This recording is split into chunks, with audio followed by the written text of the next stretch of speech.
Alright, I got a vanity video here for you. I've got some tires that are a little gray, dusty, and dirty. And I'm looking to make them slick, black, and shiny. So how do we do that? Let's get started quickly. Pretty easy job. We're going to be using some of this black tire spray stuff. I always keep a bottle of this on hand. It lasts quite a long time, and we'll just spray it on like that. Now, you don't want to spray over the dirt and whatnot, so we are going to be cleaning this stuff off. And you also want to keep it off of your tire treads, because that can create a huge hazard for you if you have slippery wheels, right? So we're just going to put that on the sidewalls of the tire.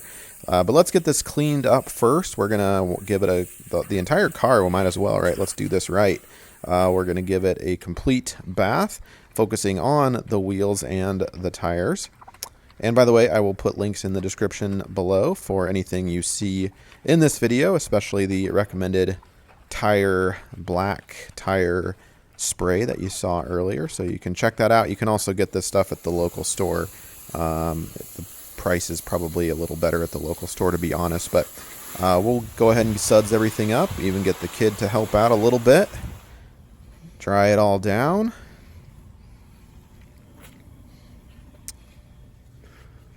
And we'll dry the wheels as well.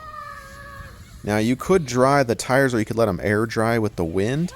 If you dry them manually, you are going to get lots of black dirt coming up on your drying thing. Now, as far as the application of this black tire spray, once your wheels are dry or mostly dry, go ahead and spray that on. Check out the technique. You don't want to just keep it in one place. And again, keep it off the tire treads. Just use the side. Just do the sidewall, right? You don't want to create a slippery hazard where your brakes don't work. Uh-oh. And we'll do that like that. And you just let it sit. Look at that. Super easy. Looks great. And we'll stop the video there. Hopefully this has helped you out. Thanks so much.